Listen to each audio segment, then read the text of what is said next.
जय जगन्नाथ बंधुगण मु इंजीनियर दीप्तिरंजन पंडा ज्योतिर्विद मोर ज्योतिष शास्त्र भित्तिक चैनल कुंडली भविष्य आपण मानक अभिनंदन और स्वागत जनाऊँगी। विगत अध्याय आमे माने विवाह और दाम्पत्य सुख उपरे आमे आलोचना करथिले। काली विवाह जोग आसला बोली जानिबा कहा माध्यम रे विवाह प्रस्ताव आसीपारे बा मध्यस्थी क्रिए आ विवाह और दाम्पत्य सुखर केते गुड़िए सूत्र भी आमे काली आलोचना करथिले। आज आमे अन्य किछि सूत्र केते गुड़िए सूत्र से विषय आलोचना करिबा। प्रथमे आमे आलोचना करिबा विलंबित विवाह। विलंबित विवाह काहाकू कहा जाए? देखंतु पूर्व काल रे बाल्य विवाह प्रथा चली सेतेबेले यदि बर को 12-14 वर्ष होता है कन्या तारी समसामयिक बा टिके कम बयस रे ताकू विवाह करा जाउतला। परवर्ती किछि दिन परे पुओंकर विवाह बयस 20 वर्ष झीओंकर 16 रु 20 वर्ष भितर हेउतला। सेमिति वर्तमान परिस्थिति जदि आम आलोचना करिया प्रायतः मैक्सिमम क्षेत्र रे पुओंकर विवाह बयस से 26 रु 30 साधारण विवाह बयस कहे आम 26 रु 30 आ झील मानकर 22 रु से 26-27 आम विवाह बयस एवरेज आम धरिबा। तेणु विलंबित विवाह क्या कह जाए? जदि यूजुअल विवाह बयस जदि गोटे झीलटीर विवाह साधारण एवरेज विवाह बयस आम 25 वर्ष धरिबा ताकू विलंब जदि आउ 2 वर्ष खंडे गड़ीगला आम कहवा ए क्षेत्र में तार 2 वर्ष विलंब हो गला।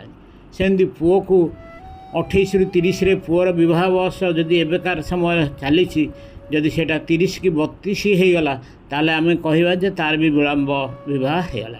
तेणु विलंबित विवाह हेमती केते दिन सठिक कही हेबनी किंतु वर्षे 2 वर्ष तो निहाती विलंब हम। आम विलंबित विवाह कुंडली रे काहींकी घटे से विषय आग प्रथमे आलोचना करिया। प्रथम होची लग्नर सप्तम गृह आ सप्तम स्थान जी अधिपति बा स्वामी से दी जन को जानी बा से घर सप्तम गृह रे अन्य सब ग्रह मानकर अवस्थिति को केमि जानिबा विवाहटा विलंब हो पारे।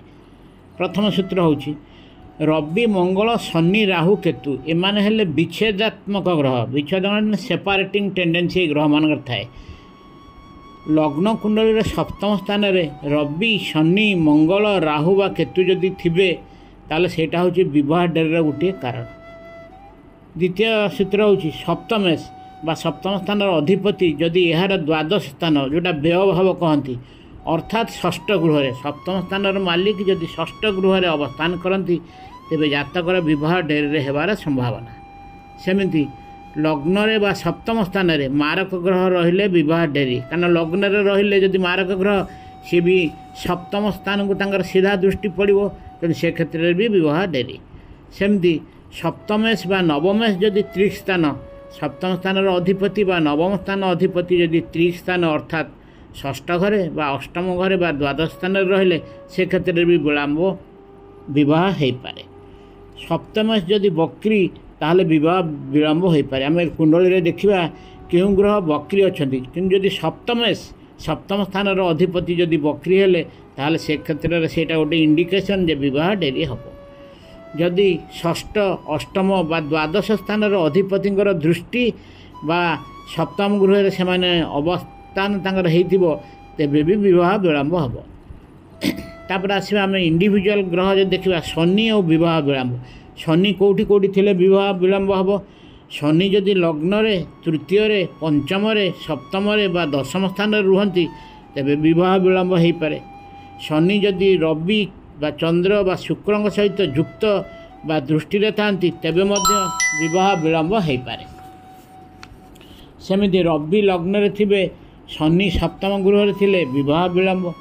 शनि और चंद्र जदि एकत्र सप्तम गृह रे रहिले से क्षेत्र में विवाह विलंब हो पारे। राहु एवं मंगल जदि शनि रही स्थानरू सप्तम स्थान रुहंती तेबे मध्य विवाह डेरी हो पारे। सेमिति शनिंकर दृष्टि रे लग्न रे बा शुक्र रही गृह रे बा रवि बा चंद्र रही गृह पड़े विवाह भी विलम्ब हो पारे। तापर आसवा शुक्र ग्रह विलम्ब विवाह केमती। शुक्र जदि रवि बा चंद्र सहित गोटे स्थान थांती बा दृष्टि दौता से क्षेत्र में विवाह विलम्ब हो पारे। शुक्र जदि कर्कट बा सिंह राशि अवस्थान करुए ताहले भी विवाह विलम्ब हो पार। जदि उभय लग्न और शुक्र मिथुन बा सिंह बा कन्या बा धनु राशि थे तेबे विवाह हो विलम्ब हो पाए। तापर आसवा परवर्ती विलंबित विवाह हूँ द्वितीय गृह और द्वितीय अधिपति केमती विलंबित विवाह कौन तांकर सूत्र। द्वितीय अधिपति जदि अष्टम सहित एकाठी रही अष्टम स्थान अधिपति और द्वितीय स्थान अधिपति दुई जन जाक एकाठी कौटी थे कुंडली ताहले भी विवाह विलम्ब हो पाए। द्वितीय अधिपति जदि बक्री होते बा कौन बक्री ग्रह द्वितीय गृह थे तेबे भी विवाह विलम्ब हो पाए। कौन मारक ग्रह द्वितीय स्थान थे द्वितीय अधिपति द्वादश स्थान थे विवाह विलम्ब हम।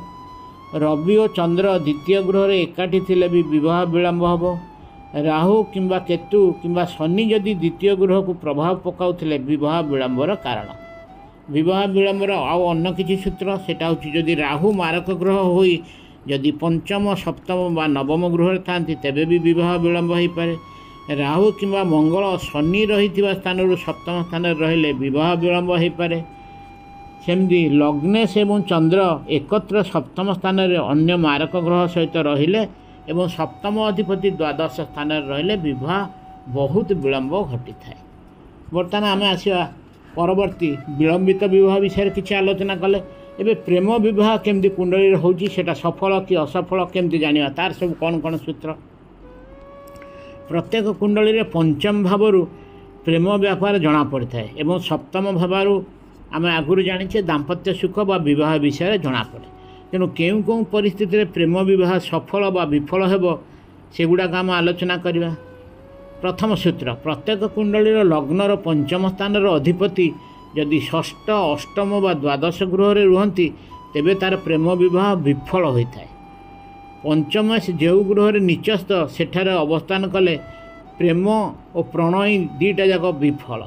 कुंडलीर पंचम स्थान रे जदि खराब ग्रह राहु बा केतु बा मारक ग्रह अवस्थित हुअन्ति तेबे मध्य प्रेम विवाह बेसी दिन तिष्ठेनि। पंचम स्थान अधिपति जदि अस्त अवस्था किंबा 0 डिग्री बा 29 डिग्री रुहंती तेबे मध्य प्रेम संपर्क तिष्ठेनि। किंतु प्रेम संपर्क सहज स्थिति केमती हो पार सुविधा कौन असुविधा हेनी जदि पंचम स्थान अधिपति सप्तम गृह रे बा सप्तम गृहर अधिपति पंचम स्थान रे वास करती तेबे प्रेम विवाह रे किछि असुविधा ना। सेमिति पंचम सप्तम सहित किछि संपर्क बा एकत्र वास करथिले प्रेम विवाह सफल। माने पंचम स्थान अधिपति और सप्तम स्थान अधिपति एकत्र वास करथिबे बा परस्पर को दृष्टि देउथिबे बा किछि गोटे संपर्क तांक भितर थिले तार प्रेम विवाह से क्षेत्र में सफल हेबो। पंचमेश बा सप्तमेशंकर एकादश गृह सहित किछि संपर्क बा एकादश अधिपति सहित संपर्क थिले प्रेम विवाह सफल। अर्थात पंचमेश और सप्तमेश एकादश गृह रे थिबे बा एकादश अधिपति पंचम बा सप्तम भाव में थिले प्रेम विवाह सुविधार हो पार। तापर लग्नेश और लग्नेश पंचमेश बा सप्तमेश सहित यदि एकत्र थे तेल प्रेम विवाह सफल हेबो। सप्तमेश सप्तम स्थान अधिपति शुक्र सहित थे बा शुक्र दृष्टि पाउथिबे तेबे प्रेम विवाह सहज स्थिति। तापर बर्तमान आम शुक्र जेहेतु पुरुष जातकर सी हेले कारक ग्रह तेणु तांकर अवस्थिति नहीं कि आम केमती सूत्र गुड़ी अच्छी। शुक्र होउछन्ति प्रेम और प्रणयर कारक ग्रह। कुंडली रे शुक्र यदि बली और शुभ ग्रह सह भल जगार थे तेबे प्रेम विवाह योग खूब सफल बा अन्यथा विफल। सेमिति शुक्र लग्न रे अवस्थान कले प्रेम पाई अनुकूल। शुक्र पंचम स्थान रे थिले प्रेम पाई अनुकूल योग। शुक्र सप्तम स्थान रे मध्य रहिले प्रेम पाई अनुकूल योग। केतेक परवर्ती सूत्र हो केतेक ग्रहंकर एकत्र अवस्थान प्रेम योग पाई अनुकूल। एक है शुक्र और मंगल। शुक्र मंगल मिसिकरी गोटे जगह रहिले ताहा प्रेम विवाह पाई अनुकूल। किंतु जदि यही दुई ग्रह पंचम बा सप्तम स्थान रे एकत्र रुहंती ताहा आहुरी बेसी अनुकूल। सेमती शुक्र और चंद्र जदि शुक्र और चंद्र एकत्र सप्तम स्थान में रुहंती बा दुहे दुहीं दृष्टि थांती तेबे मध्य प्रेम जोग बनी थाए। शुक्र और राहु एकत्र थिले से माने जातीय अभेदता विवाहर जोग दे थाए जोटा इंटरकास्ट मैरेज आमर कह जाए।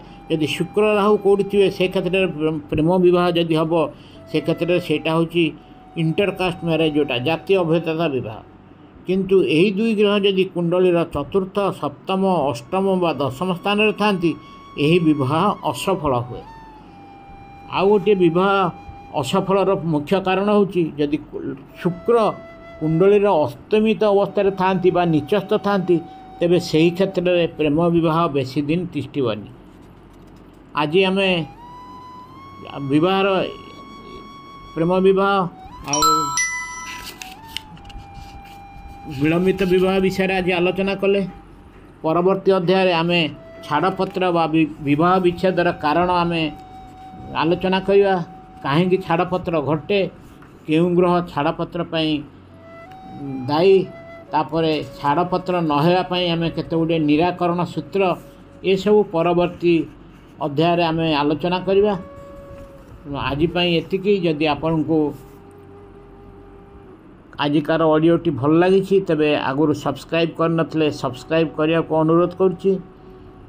जदि भल लगी थाए लाइक करेंगे और बहु मात्रा शेयर करिया को अनुरोध करुच्ची। जय जगन्नाथ।